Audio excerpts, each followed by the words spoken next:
2v8, a returning game mode, but how does it all work? Nothing is worse than feeling overwhelmed with information and not being able to choose a build. There are no perks in this game mode, just pre-made builds. 4 pre-made builds to be exact. We have the Escapist, the Guide, the Medic, and the Scout. All these builds specialise with different aspects of the game. The Escapist focuses on chases by looping the killer and drawing them away from the gens. Guides are the mechanics, they are the survivors that stick onto the gens. Medics, surprisingly, are the ones who focus on healing everyone. And finally, we have Scouts. They're kind of an awkward support build. They see killer auras and they pick up pallets. Let's dive into the roles and see which one matches your playstyle. Before I play the first game, I should just say that just because you're playing your build does not mean that that's the only thing you should focus on. This first clip is an example of when I played as an Escapist build. I only managed to see the killers for a few seconds before I got hooked. Builds and perks are important in DBD, but the fundamentals of how you play never ever change. You always have to do gens and you always have to heal players.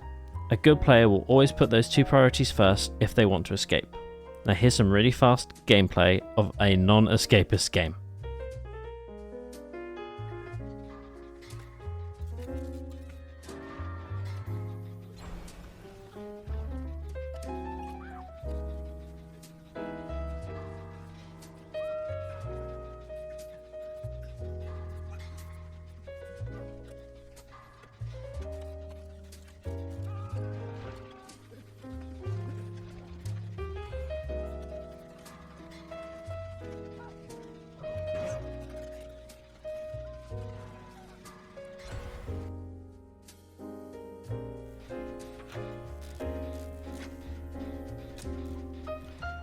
Okay, maybe we might actually get chased for once.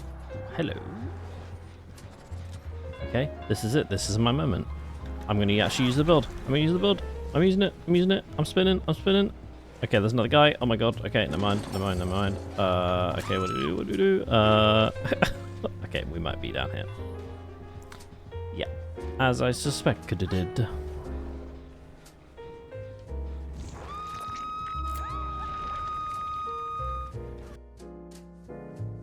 So the guide is pretty easy to see where you can get the value. Pretty much just gonna show you how quick you can get all these gens done.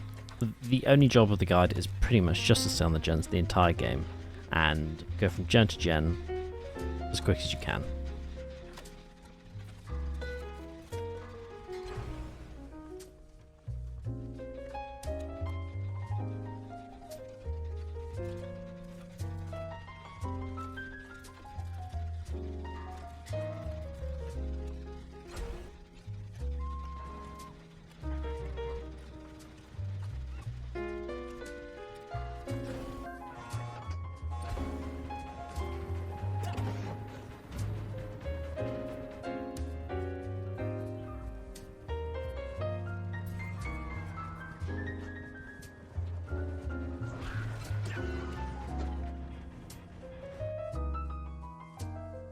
Moving on to the medic, pretty much all you want to do is try and find as many people as you can to heal.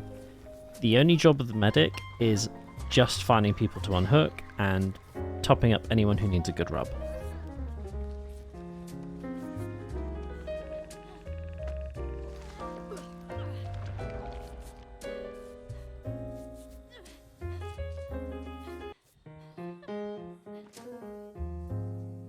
Finally, we've got the weird kind of supporty build, which is the Scout. So there's not much you can do really, other than put up a few pallets and you just get to see some killer aura. That's pretty much it. I would say it's probably the least useful out of all of the builds.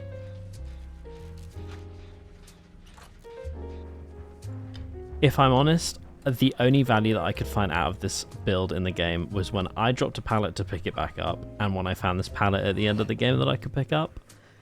It really doesn't help the team that much. I mean, compared to healing or doing gens or chasing the killer around the map, it's really not that great. I would probably stay clear of it.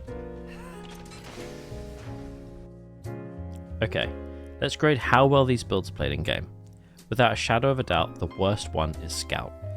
It doesn't really help the team that much and generally offers very little. For that reason, we're gonna pop that one in the poop category.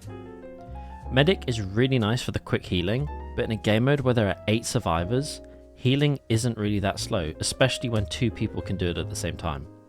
For that reason, I'm gonna pop Medic in mid.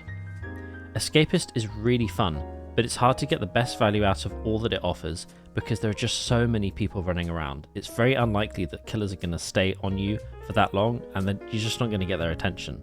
So for that reason, I'm going to pop Escapist in fun/good. By far the most important build is Guide.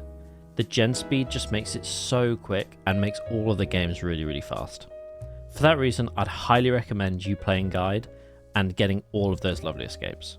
We are also going to pop that in the best category. I hope that the video has helped you understand all of these builds, and good luck out there.